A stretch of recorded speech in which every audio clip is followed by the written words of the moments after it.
What's going on, everyone? So, the Los Angeles Lakers love to star chase, right? That's what the Lakers do. It's what they've always done. Star chase, right?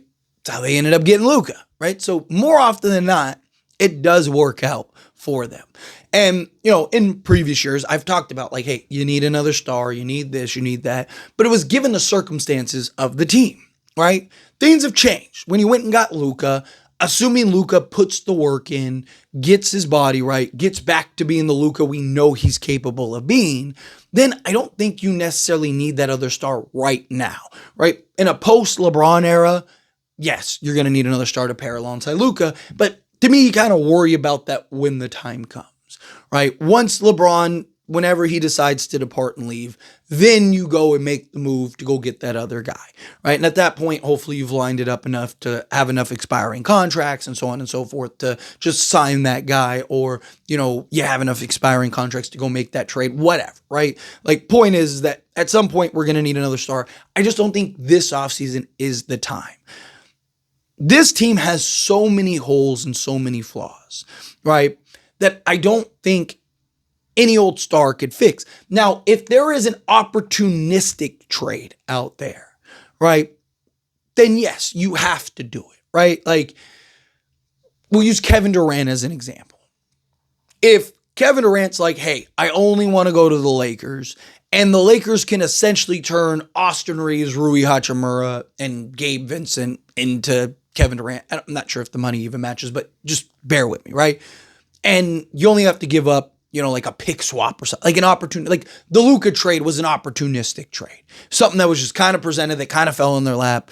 Rob Pelinka made the negotiations, got the deal done, right? If it's something like that, then yes, you gotta make that trade. You gotta pull that off, right? Because it's like, man, you got Kevin Durant for dollars, right? Like you can't say no to that type thing. But unless that happens, I hope the Lakers don't get all starry-eyed again. And like, one, I don't know how many stars will be available, right? And two, most of the stars, like Giannis, I think it's a pipe dream. I know we got Luka, never say never, but we also traded Anthony Davis to pull that off, right? And we just don't have the assets and the picks and things like that, right? But again, I don't want the Lakers to get starry-eyed, even if a star does become available and it's like, ooh, man, maybe we can, like, yes, you always want to throw your hat in the ring. Yes, you always want to do your due diligence. If you magically ended up with Giannis, right, you kind of, you do it and you make it work, you figure it out type thing. But again, there's a difference between like, we're just gonna throw $1 into the raffle, right? And then actually like, no, I want to win this raffle, right? Big difference.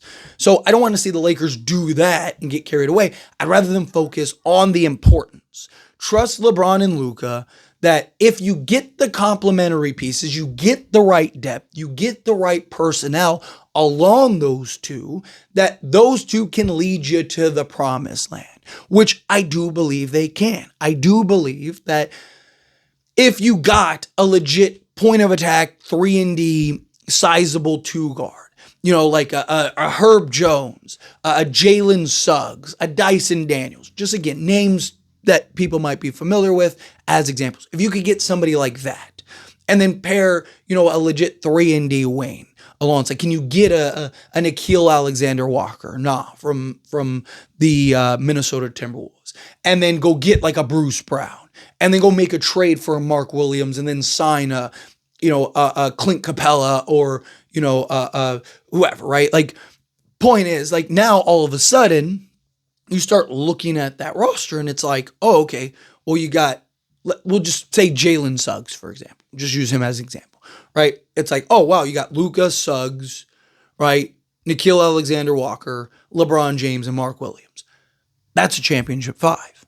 And then it's like, okay, well, what's your bench? Oh, you got like Bruce Brown, right? Dorian Finney-Smith, Jared Vanderbilt, right? Go get, can you get a Gary Trent and, a Porter Jr. or something like that from Milwaukee, right? And then all of a sudden it's like, okay, you got some scoring off the bench, right? Like, that's just, now you're 8-9 deep. You have multiple shooters, multiple scoring, and now you're taking the pressure off of LeBron and Luka on a nightly basis, game in and game out. So now they're not as gassed over the course of an 82-game season. And once you get into the playoffs, you have multiple guys that can do multiple things. They can step up, hit shots, create a little bit for themselves, create a little bit for others, do multiple things out there on the basketball court, do all the dirty work, all the hustle plays. So now LeBron doesn't have to be the best defensive player out there on the basketball court. And, you got a guy in whatever, Mark Williams, that you can dump the ball down to and he can go to work. And you got 2, 3, 4 guys off the bench that can do multiple things out there, right? Like you start putting those pieces together,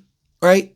I would much prefer that than you're now going and selling everything to go get, a Giannis. And, now you have basically 6 other guys that are all vet minimums in your rotation, right? Like, I don't think that that's going to be enough to necessarily get it done, right? Like, again, if that opportunistic trade comes along and that star just magically becomes available, that makes sense. Like I said, sticking with the Kevin Durant situation, right? If Phoenix is like, hey, like, we'd love to have just Austin Reeves and Rui just for the overall depth, give us foundation pieces, for, the future or whatever, and we'll just give you Kevin Durant. It's like,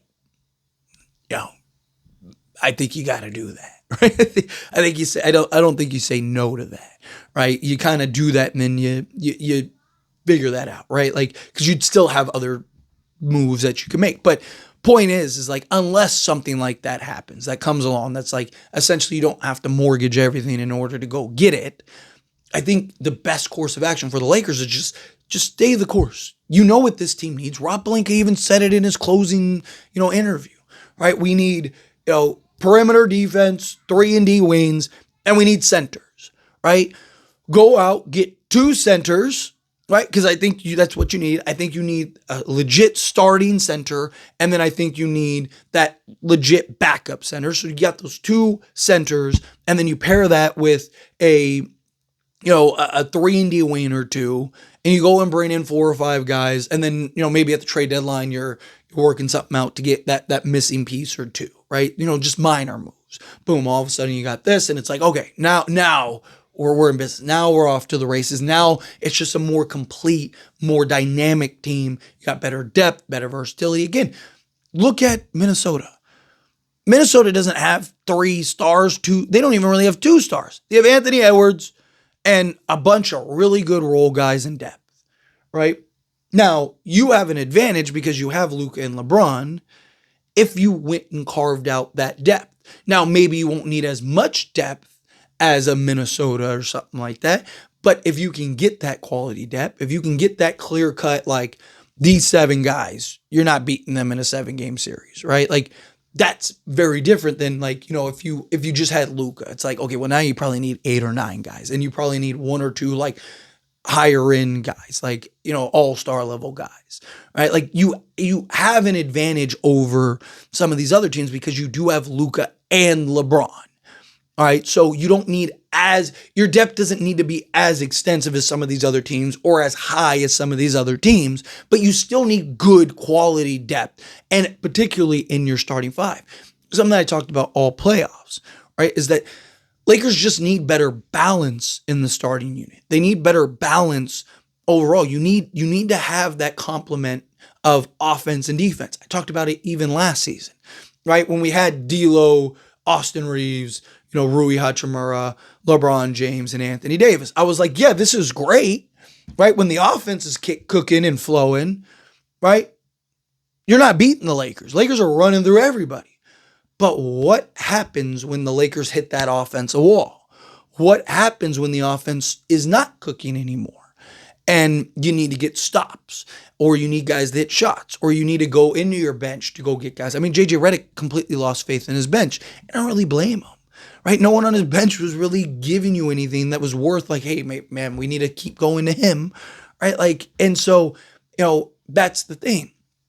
If the Lakers this offseason can focus on the depth and just the better role guys, right?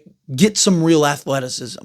Try to find those gems, right? Like, a Cam Whitmore, right, on Houston. That guy's just rotting away in Houston because they got 15 guys that do the same thing he does.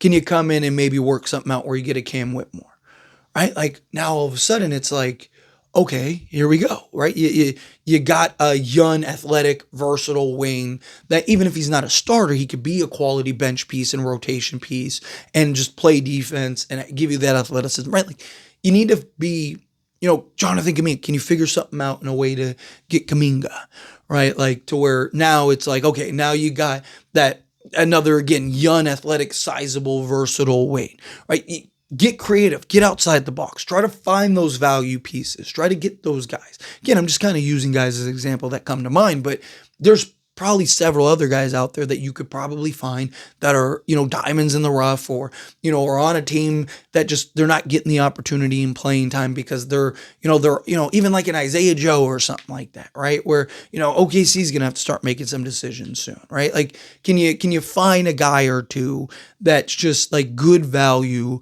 that you can bring in, play a role, right? That's what you'd be looking to do. But anyway, as always, this is a discussion. I pass a question on you. Let me know your thoughts and opinions down in the comments below. What do you think? How do you feel with your thoughts? You agree with me? Disagree with me? Kind of mixed in the middle. How do you feel? Whatever your thoughts are. Either way, I'd love to hear it. So let me know down in the comments below. That being said, if you haven't liked this video, hit that like button. Helps me a lot. Enjoy these types of videos. I truly appreciate it. Not subscribe channel, hit that subscribe button. Turn on the bell notifications. Appreciate y'all. See you in the next one. Thank you.